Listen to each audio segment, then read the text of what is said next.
Sir, operation सिंदूर के दौरान राष्ट्रीय सुरक्षा सलाहकार अजीत डोभाल जी की क्या कुछ भूमिका रही? तो ये सोच अगर नहीं रहेगी तो ये आत्मनिर्भरता का जो अभियान है कभी सफल नहीं होगा। तो इस तरह की जो सोच और ये बदलाव है वो इम्पोर्टेंट है। सर, स्मृतियों की भी थोड़ी बात कर लेते हैं। देश के पहले सीडीएस जनरल विपिन रावत जी के साथ आपके किस तरह के संबंध थे और उनकी कार्यशैली आपको पसंद थी? तो उनकी कौन सी वो चीज़ थी जो आपको प्रेरित करती थी?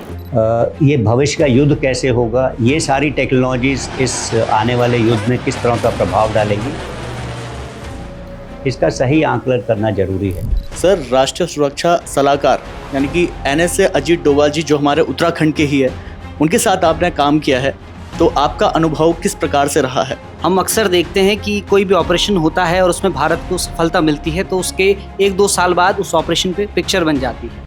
अगर ऑपरेशन सिंदूर पे मूवी बनती है तो आप अपना किरदार निभाते हुए किस अभिनेता को देखना पसंद करेंगे? नियंत्रण करने के लिए सबसे पहले पता होना चाहिए हो क्या रहा है। इसमें इंटीग्रेशन का बहुत बड़ा वो है। तो ये क्षमता मैं ये नहीं कह सकता कि हम तैयार हैं, क्योंकि ये डोमेन्स आपस में ही बढ़े जा रहे हैं। उसने जो हम 16 ऑफिसर्स थे उनको बड़ा अच्छी तरीके से पिरोया है। मतलब एक तरह की हम टीम बने थे और आज भी हमारे बीच में वो आपसी जो लगाव है। मैं CDS बन गया हूँ, वो लोग कोई कर्नल होगा, कोई फौज छोड़ दिया वगैरह, बट जो भाईचारा जो हमने टीम वर्क उस टाइम में क्रिएट किया वो अभी तक कायम है। रिटायरमेंट के बाद का जो पहला हफ्ता था वो आपके लिए बोरिंग था या फिर सुकून भरा था? हर एक बार आपको एक नई स्ट्रैटेजी लानी पड़ेगी जीतने के लिए।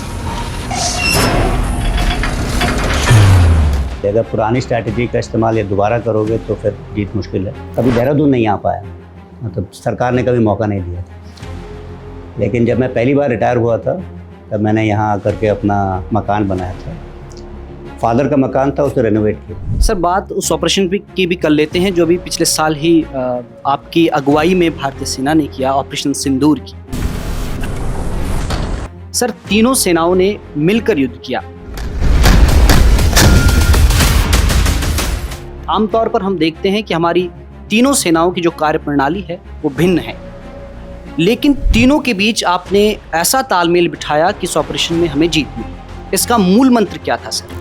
गांव के लोग ही नहीं थे, गांव के लोग बिखरे हुए हैं, आप सबको पता है। वो दिल्ली में है, देहरादून में है। जब उन्हें पता चला कि मैं आने वाला हूं तो 100-200 लोग जो गांव के बाहर है, मेरे साथ वो लोग भी वापस आए। मैं अकेला नहीं गया गाँव, मेरे साथ 200 लोग और जो कि बाहर रहते हैं मेरे जैसे, वो उस दिन वहाँ थे गाँव। जब बिपिन रावत के लिए बताया था फ्रंट फुट में ऑफेंसिव इमीडिएटली, यहाँ पे ये है। तो दोनों बहुत अच्छी सर, अगर क्रिकेट की भाषा में कहें तो बिपिन रावत जी सहवाग और अजीत डोभाल जी सचिन तेंदुलकर। द्रविड़, सचिन तेंदुलकर, इस तरह का। जनरल बिपिन रावत का ये है कि उन्होंने दोनों अपॉइंटमेंट की हैं। सेना अध्यक्ष भी थे और उसके बाद देश के पहले CDS भी थे। उनके कार्यशैली में एक चीज़ है कि वो लंबी सोच रखते हैं, दूर के बारे में सोचते हैं।